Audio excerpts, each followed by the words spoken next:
Praise the Lord. ஆண்டவராகிய இயேசுவின் நாமத்தினாலே உங்கள் ஒவ்வொருவருக்கும் என் அன்பின் வாழ்த்துக்கள். கர்த்தர் உங்களை ஆசீர்வதிப்பாராக.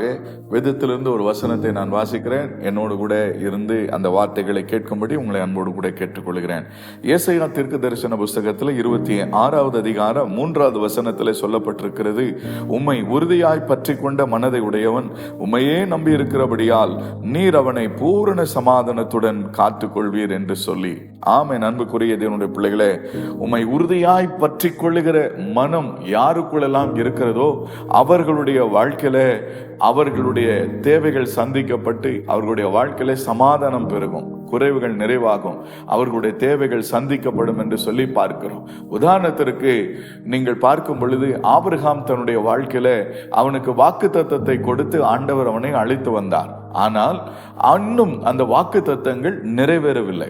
100 வயது இப்பொழுது அவனுடைய வாழ்க்கையில அவன் அழைக்கப்பட்ட நாளில் இருந்து ஆண்டவராகிய தேவனை, பரலோகத்தின் தேவனை உறுதியாய் அவன் பற்றி கொண்டதினாலே, அவன் தேவன் மேல் வைத்திருக்கிற அந்த ஸ்திரத்தன்மை உறுதியோடு கூட அவன் இருந்ததினால கர்த்தர் அவனை நினைவு கூர்ந்து அவனை ஆசீர்வதித்தார் என்று ஆண்டவருடைய வசனத்திலே சொல்லப்பட்டிருக்கிறதை நாம் பார்க்கிறோம். ரோமருக்கு எழுதின நிருபம் 4வது அதிகாரம் 18வது வசனத்திலிருந்து சில காரியங்களை நான் உங்களுக்கு சொல்லுகிறேன். உன் சந்ததி இவ்வளவா இருக்கும் என்று சொல்லப்பட்டபடியே தான் அநேக ஜாதிகளுக்கு தகப்பனாவதை நம்புவதற்கு ஏதுவில்லாதிருந்தும் அதை நம்பிக்கையோடு விசுவாசித்தான். அவன் விசுவாசத்தில் பலவீனனாய் இருக்கவில்லை. அவன் ஏறக்குறைய 100 வயதுள்ளவனாய் இருக்கும் போது தன் சரீரம் செத்து போனதையும் சாராளுடைய கற்பம் செத்து போனதையும் எண்ணாதிருந்தான்.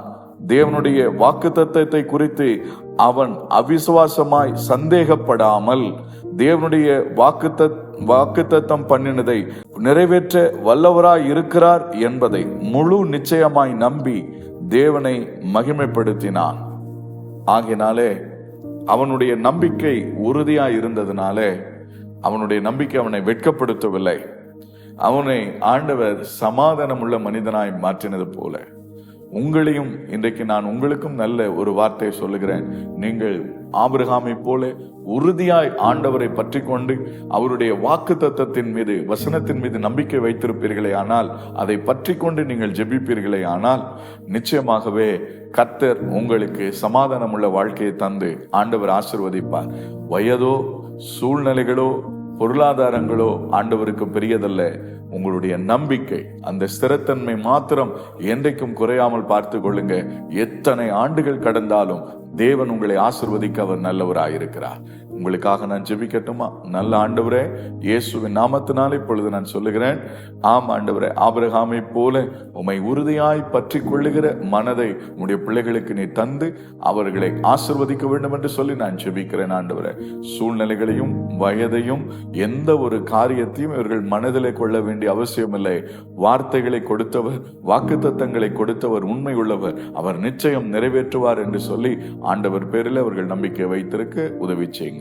இயேசுவின் மூலம் பிதாவே, ஆமென். கர்த்தர் உங்கள் யாவரையும் ஆசீர்வதிப்பாராக. ஆமென்.